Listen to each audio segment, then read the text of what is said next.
There is a particular skill to being invisible, and I had spent 22 years perfecting it. You keep your eyes down, but not so far down that you look guilty. You move along the edges of rooms, never the middle.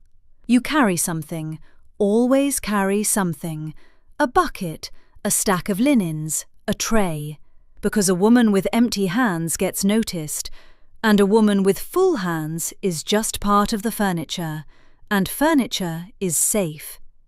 I had been furniture my whole life. I was good at it. It had kept me alive. So when the criers went through the lower halls announcing that the Alpha King would hold his choosing at the next full moon, that every unbonded omega of marriageable age was commanded to present herself in the great hall to be looked over like a mare at market, I did the only sensible thing. I volunteered to scrub the floors. Hedda, who runs the kitchens and has run them since before I was born, and will run them after we are all dust, looked at me over a vat of something that smelled of bay and beef, and said, "You're an unbonded omega of marriageable age." "I'm a maid with a bad knee and a bucket." "You do not have a bad knee." "I will by the night of the feast," I said. "These things come on sudden." She laughed, which is the only kind of permission I have ever needed from Hedda, and she put me on the floors. Because here is what I knew that the trembling candidates did not. A king does not look at the maid. No one looks at the maid. You could set the great hall on fire, and the last thing anyone would remember was the woman on her knees with the scrub brush. Because to be seen at a choosing is to be chosen, and to be chosen by the Alpha King, the Iron King they called him, the one whose own father's death had turned him to a man made of winter, was the last thing on this earth I wanted. I had my reasons. I will get to them. They are not the reasons you are expecting, which is the whole trouble with this story. Everyone in that hall thought they understood what they were looking at, and every single one of them was wrong, including me. Let me tell you the thing I had never told anyone, because you cannot understand the rest without it. For 2 years I had been keeping the old king's library. No one had asked me to. That was rather the point.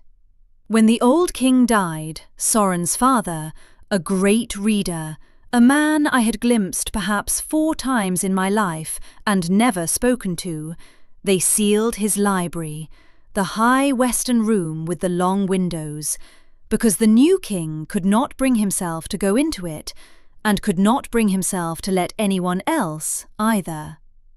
So it sat. And books, if you leave them, die. The damp gets into the spines, the mice get into the lower shelves, the leather cracks, and the thread rots, and the pages foxes brown and curl, and a room full of a dead man's whole mind simply rots away in the dark, because his son cannot bear to open the door. I could not bear it either, but for the opposite reason. I had taught myself letters as a child from a cast-off primer, slowly, secretly, the way you learn anything that is not meant for you. By the time I was grown, I could read better than half the highborn, though I would have died before letting any of them know it. A literate omega is a suspicious omega. And I knew a way into that sealed room, a servant's stair, a loose grate, a child's old secret that no one had thought to close, because no one thinks about the paths the furniture takes. So I went in, the first night only to look. The second night I brought a cloth and wiped the damp from the nearest shelf, because I could not stand to watch it spread. And then I was lost. The way you are lost to a thing you are always going to love, and for 2 years I had crept up that servant's stair in the dead hours and mended what I could. I re-sewed the broken bindings with a waxed blue thread I bought a spool of myself, from my own coin, because it was the strongest I could find, and because, I will be honest, because it was mine, a small blue signature in a room full of a dead man's words, the only mark I would ever leave on anything that mattered. I dried the wet pages between clean linens. I learned to mix a paste that turned back the mould. I read his marginalia, the old king's own hand, crabbed in the margins, arguing with authors 300 years dead, and I came to know a man through his quarrels with his books better than his own son ever had. And I told no one, and I asked for nothing, and it was the single best thing in my small, invisible life. I will give you one of them, because it is the one I think of most. In the margin of a dusty treatise on statecraft, beside a passage where some long-dead scholar advised a ruler to never let his people see him grieve, the old king had written, in a hand gone shaky with what I now know were his last months, "Nonsense.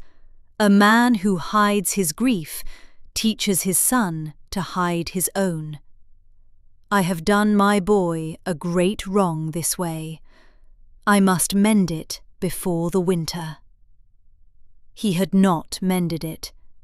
He had died in that winter, and his son had sealed the room and become a man made of the very thing the old king had warned against, and the only person alive who knew that the father had wanted, at the end, to do better, was an omega maid with a spool of blue thread, reading by a stub of candle in a room she was not allowed to enter.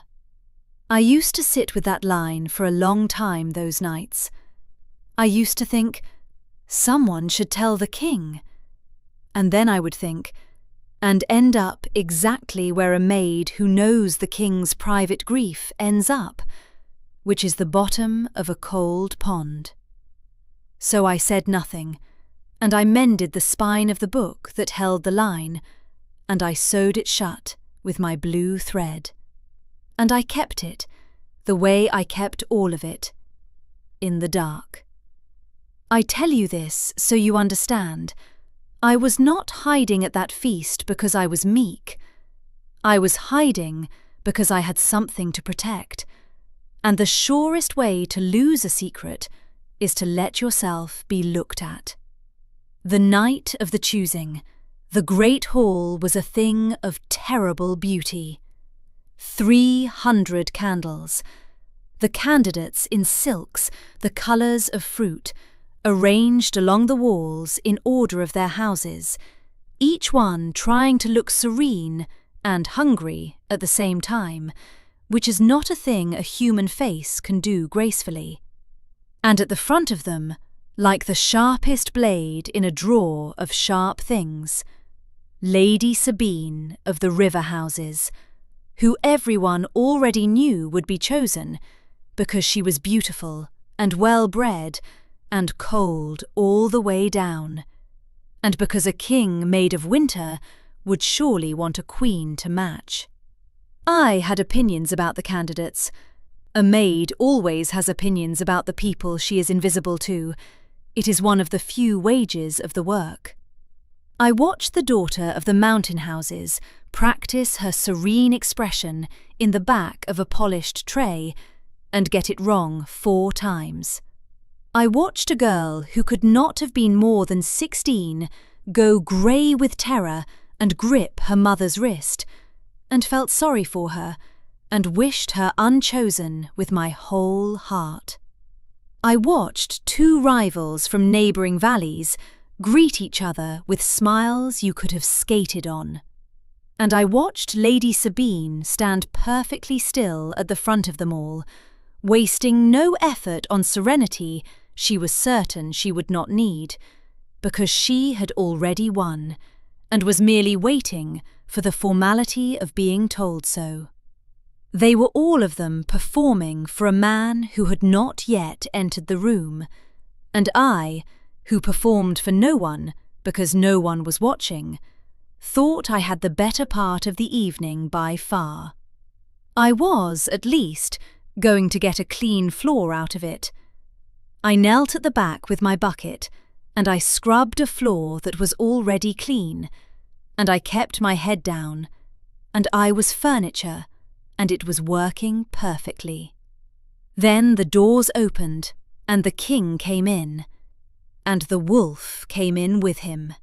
You could feel it before you saw it, the great hall full of wolves, and every one of them going still and low as the king's wolf rose up under his skin, that pressure in the air like the breath before a storm.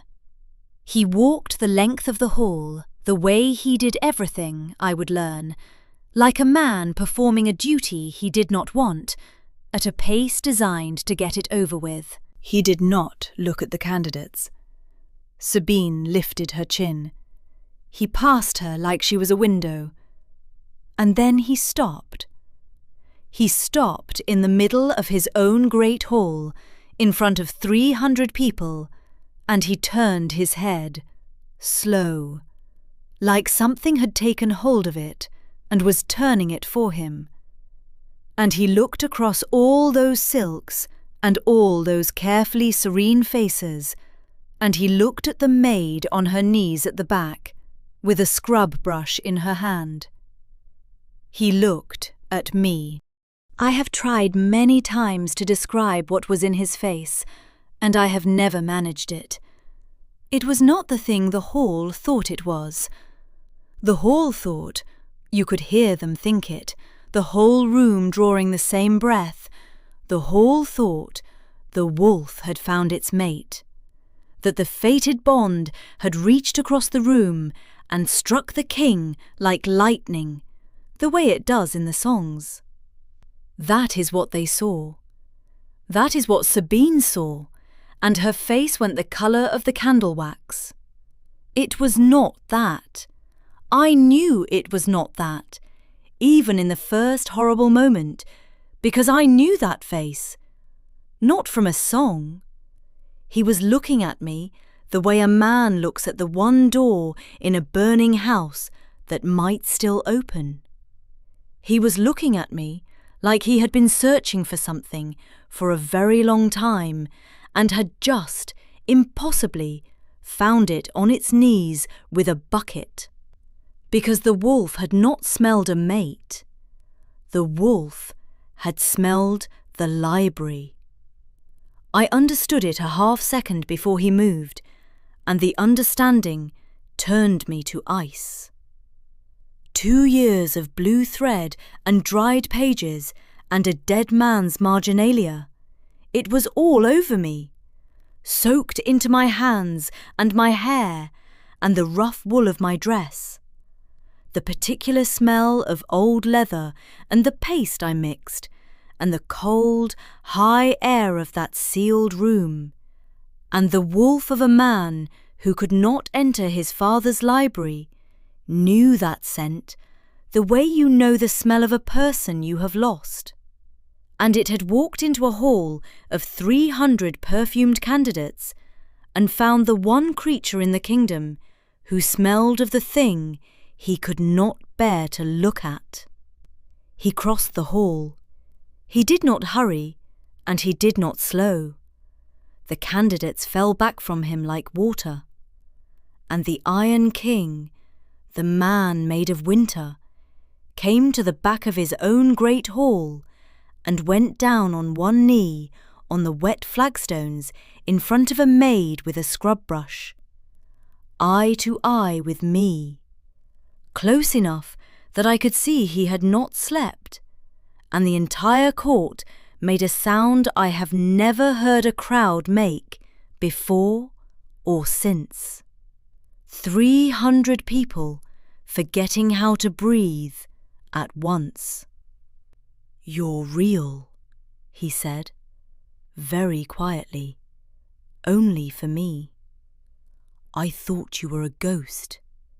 For 2 years, I thought my father's library was being kept by a ghost, because no living person would do it, and ask for nothing, and tell no one, and his voice did something it clearly was not used to doing.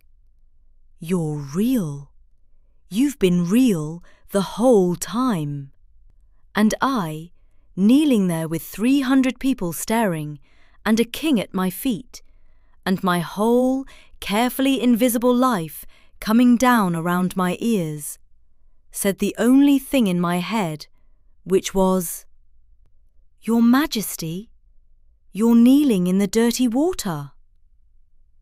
If you have ever in your life kept a thing safe by keeping it secret, a hope, a skill, a person, a room full of someone's whole mind, then you already know the particular terror of the moment the secret is seen.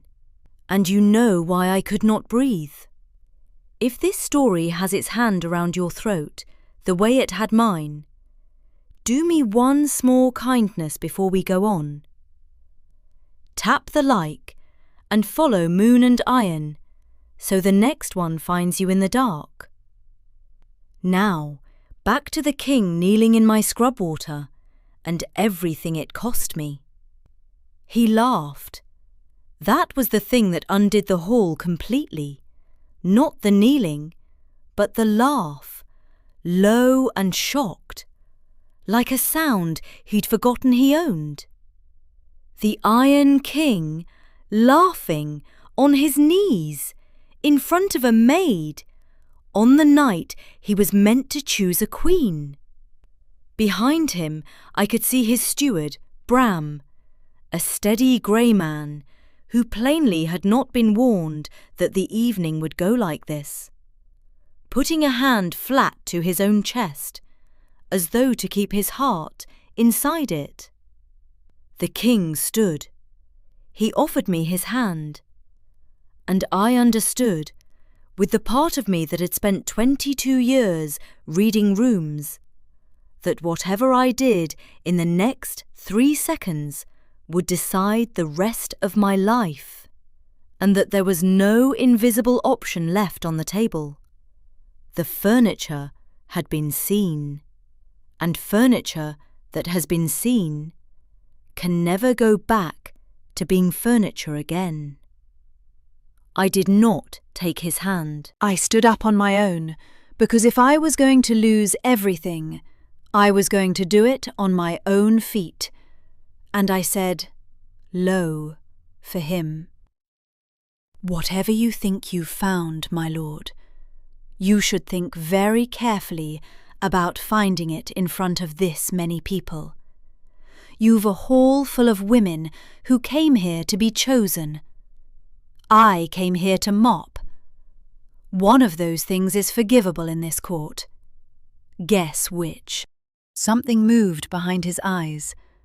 Surprise, and then something warmer than surprise, and I felt the ground tilt, because I had meant to warn him off, and instead I had interested him, and an interested king is a far more dangerous thing than a grieving one. "What's your name?" he said. "Nell, my lord." Nell. He said it like he was filing it somewhere it would not be lost again. Nell. "Will you walk with me to the Western Room? Now. Tonight." "I haven't." The winter came back across his face, but cracked through now, like ice with water moving under it. "I haven't been able to go in. For 2 years. I think I could go in with you." And there it was, in front of the whole assembled court, and the cold, furious beauty of Lady Sabine and 300 candles. The most powerful man in the north, asking a maid to walk him into a room he was afraid of. I should have said no. Saying yes was the end of my invisible life, and I knew it. "All right," I said, "but you're cleaning the water off your own knee. I'm not your maid anymore. You said so in front of everyone." He smiled like I'd handed him something. I would understand later that I had. We went up to the library, the two of us, with Bram trailing at a careful distance, and the court left buzzing behind us like a kicked hive, and I opened the door I had been opening in secret for 2 years, and the King of the North stepped into his dead father's room for the first time since the funeral, and stood very still in the cold blue dark, and looked at the long shelves of mended books with their small blue threads catching the candlelight, hundreds of them, 2 years of them, and he put his hand against the nearest spine, sewn in my blue thread, and he wept, silently, the way men weep when they have not let themselves do it for a very long time. And I had the great good sense to say nothing at all, and to let him. That should have been the happy ending. It was barely the middle.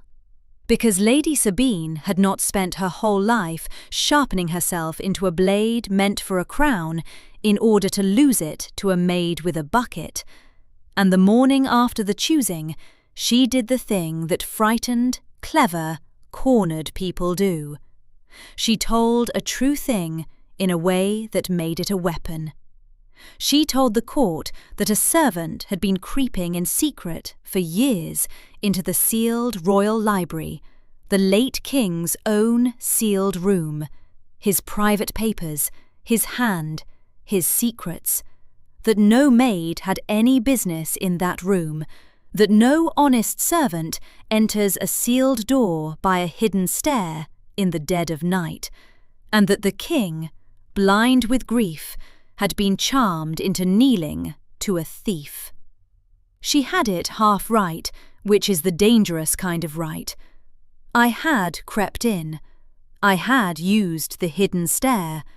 I had read a dead king's private hand, and said out loud, in a cold morning hall, with no library to stand in, and no blue thread to explain it, it sounded exactly like what she said it was. They came for me before noon. Sabine had been thorough. She had found a page of the old king's correspondence that had gone missing from the room years before I ever set foot in it. Lost, I would have said, or eaten by mice, and she had it produced as proof that the creeping maid was a thief who had been selling off the dead king's papers, and there is no quicker way to die in that court than to be named a thief of the crown's secrets. The king was not in the hall. They had been clever about that too. I want to tell you I was brave. I was mostly furious. They put me in a cold storeroom under guard while they decided what to do with me, and I sat on the stone and thought, with the bitter clarity of a woman who has lost the only good thing she ever built in secret, that this is what comes of being seen. That I had kept that room alive for 2 years in the safe dark, and the moment it walked into the light, it killed me. And then Hedda's voice came under the door, low and fast.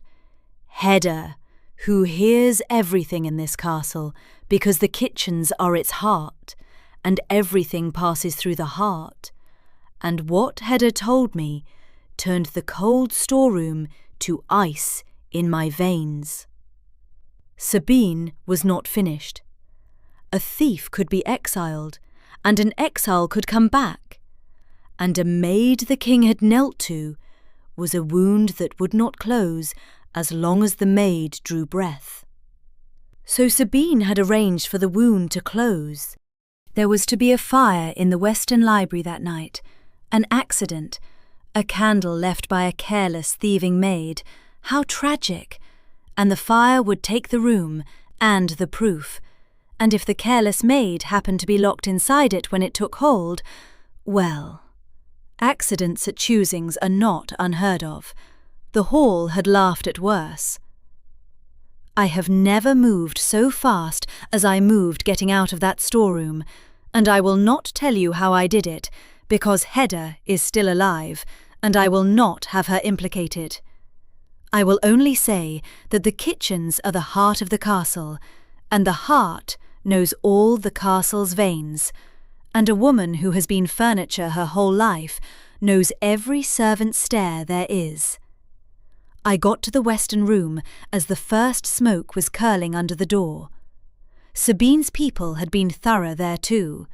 The lamp oil was already laid in a line along the lower shelves, the old, dry, precious lower shelves, and it was already lit, and the fire was walking up the spines of 300-year-old books with a sound like something eating. I should have run for help. There was no time to run for help. There was only me, and a room full of a dead man's whole mind, and 2 years of blue thread, and a fire. So I went in. I am not going to pretend it was a choice made with my head. It was made with the 2 years. I beat the flames off the lower shelves with my own wet apron, and I dragged the burning, blackening volumes out from the worst of it with my bare hands, and I threw the oldest of them, the irreplaceable ones, the ones with his hand in the margins, out the long windows into the courtyard below, where they could be gathered up later, scorched but living. And I did this until the smoke had me on my knees and my hands had stopped reporting honestly what they touched, and somewhere far off there was shouting and the sound of the great bell, and the last thing I remember clearly is the king's voice, not winter at all now, raw, screaming my name into the smoke. He came in after me. The King of the North came into a burning room after a maid, which is precisely the sort of thing kings are forbidden to do, and do anyway. And he got me out, and he got the last of the books out, and on the courtyard stones in the cold night air he held my ruined hands in his, and looked at the burns coming up across them, the hands that had mended 2 years of his father's library, and he made that sound again, the not human one, the one the hall had heard him make the night before, and I said, because someone had to, and my voice was the only one not shaking, "The Eastern Shelf, the poetry. Did the poetry get out?" "Nell. His favourites were on the Eastern Shelf, the thin ones. Did they?" "They got out," he said. "They got out. They're on the stones. Everything's on the stones. Stop. Please stop counting his books and let me look at your hands." I let him look at my hands. It seemed suddenly like the least I could do, having spent so long refusing to let anyone look at anything. The reckoning came 3 days later, when I could stand, and the king held it in the great hall in front of the whole court, and he did not do it quietly. He could have. He was the king. He could have exiled Sabine with a private word and spared his own pride the spectacle. Instead, he stood up before the assembled houses, before the candidates and the council, and the grey, careful men, and Lady Sabine of the river houses, with her chin still high, and he told them the truth, the whole of it, in a voice that carried to the rafters. That for 2 years he had been too much a coward to enter his own father's library, that his glittering court, every well-bred soul in it, had let a great man's whole mind rot behind a sealed door, and never once thought of it. That the only person in his entire kingdom who had kept faith with the dead king, who had crept up a servant's stair in the cold dark for 2 years and mended what the high-born let rot, and asked for nothing and told no one, was an Omega maid they had tried to burn alive to protect a lie. That he had knelt to her in this hall and would kneel to her again, and that any soul who called her thief, could make the case to him directly, now, out loud, and he waited. And the hall was silent, because of course it was. Then he turned to Sabine, and he was winter again, all the way down. And what he did to her house I will leave out, because she is gone, and her people paid, and there is no joy in the details. She did not get the crown. She did not get the wound closed. She got the open door and the long road, and the court watched her take it. And then, and this is the part I think about, the part that mattered, he came down off the dais in front of all of them, and he knelt to me a second time. On purpose this time, not pulled by any wolf. A man choosing, with his eyes open. "I'm not asking you to be my Luna," he said, and the hall rustled, because that is exactly what a king is supposed to ask. Not yet. Maybe not for a long time. You've spent your whole life being looked at by no one, and I will not make the rest of it about being looked at by everyone. Not unless you choose it, and not until you do. He turned my bandaged hands over very gently in his. "I'm asking you to keep the library. Out loud this time, with his name on the door and yours beside it, and every soul in this pack welcome to walk in and read, the way he'd have wanted and never managed.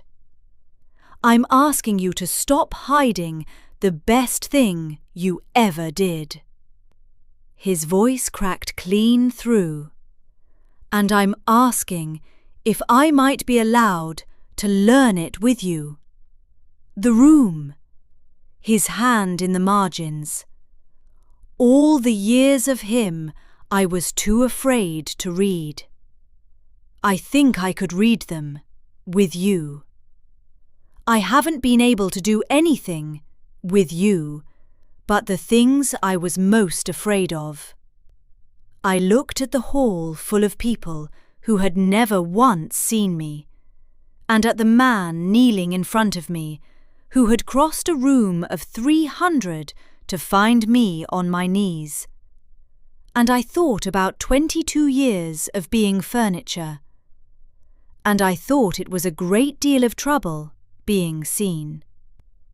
"You'll have to learn to mix the paste," I said. "I'm not doing the mould by myself." That is how an Omega maid said yes to the Iron King. Not to a crown, not yet, but to a room, and to the slow learning of a dead man's mind, and to a winter that was already, even then, beginning to thaw. A year on now, the western room has the old king's name carved over the door, and mine beneath it, exactly as he said. And it is never locked and never empty. The pack comes in, the pups come in, and are taught their letters at the long tables under the high windows, by an Omega who learned hers in secret from a cast-off primer, and will be damned before any child of this hold has to. I still mend the broken spines myself, in blue thread, because some things are mine. The king, Soren, I am allowed to call him now, in the cold blue dark of that room where it is only us, reads his father's marginalia aloud in the evenings, arguing with 300-year-dead authors in a dead man's voice, and laughs, the laugh he'd forgotten he owned. And I think the old king would have liked me, and I think his son was worth the trouble of being seen. If you stayed to the end, you know the thing the whole hall got wrong that night, and the thing I'd got wrong my whole life. That being invisible was ever safe. It only ever meant that the good you did died in the dark with you. Let yourself be seen. Let the right person find the best thing you ever made. It is a great deal of trouble. It is worth every bit of it. Stay with me then, follow Moon and Iron, and I'll have another woman's true story for you next week, told from her side, in the dark, the way they're meant to be heard. Tell me in the comments, what's the best thing you ever did that no one knows about? I'd like to know. I'll read every one. Good night. Mind the candles near the books. I cannot stress this enough.